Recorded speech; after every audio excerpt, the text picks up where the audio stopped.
Comment mémoriser les leçons et surtout la matière des SVT. Bonsoir à tous, je réponds au nom de Sylvie Mamadou, par ailleurs responsable de la structure Tita Group Baké. J'ai fait cette vidéo dans le but d'aider nos très chers frères et sœurs élèves, pour leur donner quelques secrets, quelques méthodes pour pouvoir mieux mémoriser les cours. Ce qu'il faut d'abord retenir, nous avons plusieurs conditions. La première étape, c'est d'abord l'étape de conditionnement. L'étape de conditionnement qui prend en compte certains points. Le premier point, c'est d'abord, qu'on appelle ça, c'est chercher à être en bonne humeur avant de commencer à poser vos leçons. Voilà. Avant que tu ne commences à poser ta leçon, il faudrait que tu sois d'abord de bonne humeur. C'est très important. Parce que cela va faciliter la compréhension au niveau du cerveau. Si tu n'es pas de bonne humeur, c'est de penser aux choses positives qui peuvent te donner cette humeur-là. C'est la première condition. Deuxième condition, c'est de bosser dans un endroit propre. Voilà, la propriété aussi facilite aussi la compréhension. Si tu peux dans ta chambre, arrange-toi en ce que la chambre soit propre, soit bien arrangée, ainsi de suite. C'est la deuxième condition. La troisième condition, c'est de faire fi à ses problèmes personnels. Tu peux être en train de bosser tes leçons et puis penser à comment chercher de l'argent, à penser à ta copine, à penser à tes problèmes familiaux. Non.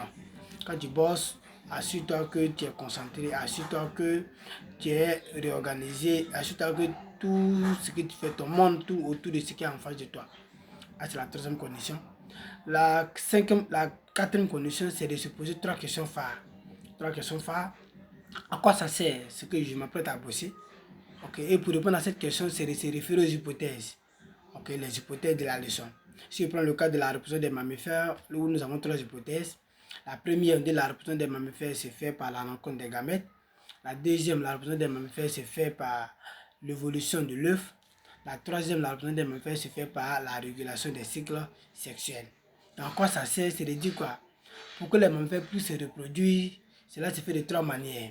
Soit par la rencontre des gamètes, soit par l'évolution de l'œuf, soit par la régulation des cycles sexuels.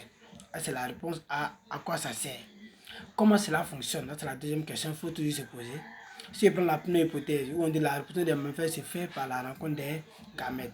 Comment cela se fonctionne? Comment cela se déroule, le mécanisme? À ce niveau, on voit qu'au niveau de si je prends toujours mon même exemple. La rencontre des gamètes qui favorise la reproduction des mammifères lors d'un rapport sexuel non protégé, où le gamète mâle va migrer vers le gamète femelle dans le but de le rencontrer. Et après la rencontre, on a quoi?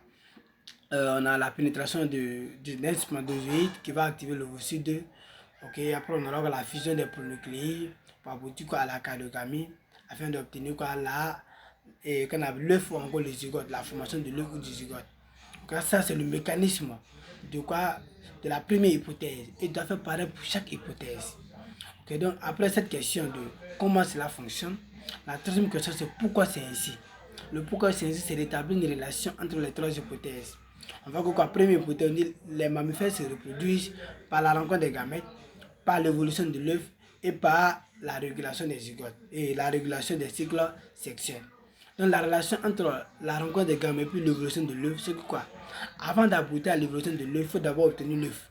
Et pour obtenir l'œuf, il faudrait que les gamètes puissent se rencontrer. Il y a d'abord la migration, la rencontre, la pénétration, l'activation, la cariogamie, avant qu'on obtienne même l'œuf en question.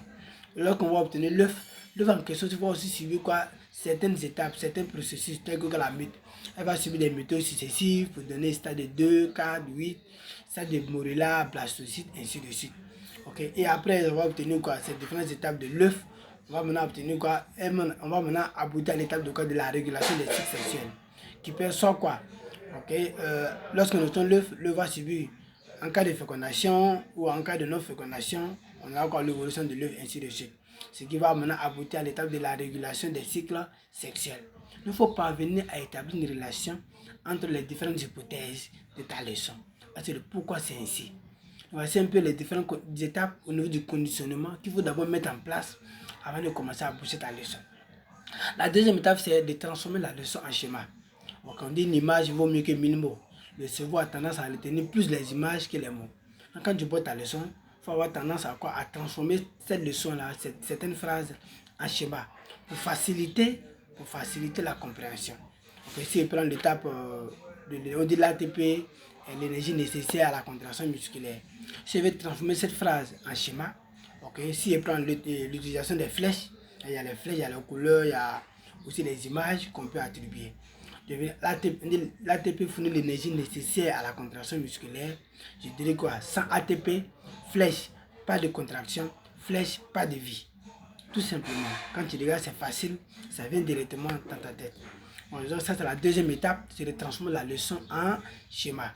La troisième étape, c'est quoi? C'est d'apprendre, ok, en expliquant. Apprendre en expliquant. Quand tu finis de bosser, il faut que tu récites à haute voix. À haute voix, ce que tu es en train de dire, pour que toi tu puisses entendre ce que tu es en train de dire. Ou encore, il faudrait que tu fais appel à un camarade pour lui expliquer le cours en question. Puis après, la personne pourra te poser des questions. Là, c'est la troisième étape qui est d'expliquer, c'est d'apprendre en expliquant. La quatrième étape, c'est de faire quoi? C'est d'utiliser, ok, c'est qu'on appelle ça, utiliser les mots-clés, les mots essentiels. Parce que lorsque les correcteurs, ok, les correcteurs ont tendance à rechercher les mots-clés, ok, dans une évaluation. Quand ils font une évaluation, c'est les mots-clés lors de la correction, c'est les mots-clés qu'ils recherchent. Donc, quand tu vas faire tes reformulations, n'oublie pas de toujours inclure les mots-clés dans tes reformulations. Voilà, inclure toujours les mots-clés dans tes reformulations, cela va beaucoup t'aider au niveau de quoi des différentes définitions. Il faut aussi avoir l'habitude de bosser cause, explication, conséquence. Cause, explication, conséquence. Donc ici, je prends le cas de toujours la reproduction des mammifères. Quand tu fais des rapports sexuels non protégés, c'est la cause. L'explication, il peut y avoir quoi? La migration des gamètes, quand on appelle la migration des gamètes, la rencontre des gamètes, la pénétration et l'activation de l'ovocyte 2, la cariogamie, l'œuf, ce qui va donner comme conséquence la grossesse. Donc il faut bosser, okay, en termes de cause, explication, conséquence. Ah, c'était la quatrième étape, okay, pour pouvoir mieux mémoriser les leçons. La cinquième étape, c'est de faire des répétitions intelligentes. Okay, on dit répétition intelligente, c'est comme ça que le premier jour tu apprends, tu sais à comprendre. Le deuxième jour, okay, tu essayes de réciter sans toutefois regarder ton cahier. Le troisième jour, la troisième fois, tu essaies d'expliquer à quelqu'un, okay, expliquer à quelqu'un ce que tu as eu à apprendre, okay, lors des révisions. Okay, donc voici un peu certaines étapes. Mais la dernière étape, c'est l'étape des révisions, l'étape de faire des exercices. Ok, voilà, c'est pas parce que tu as poussé le cours que tout ce que tu vas faire comme exercice, tu auras tendance à mettre tout là-bas. Non. Quand tu poses le cours, quand tu fais un exercice, il faut que tu arrives à mieux comprendre le message de l'exercice, ce que l'exercice veut te procurer comme message. Ok, donc cherche à mieux comprendre l'exercice, cherche à mieux t'impliquer, cherche à vivre l'exercice en question avant de chercher à aller répondre aux questions. Donc cherche à mieux comprendre l'exercice en question et maintenant cherche à adapter ton cours à ton exercice sans forcément faire du copier-coller. Merci bien d'avoir suivi la vidéo. N'oubliez pas de vous abonner, de liker et de mettre cette vidéo parmi les favoris pour ne rien manquer. Aussi de partager. A très bientôt pour une nouvelle vidéo.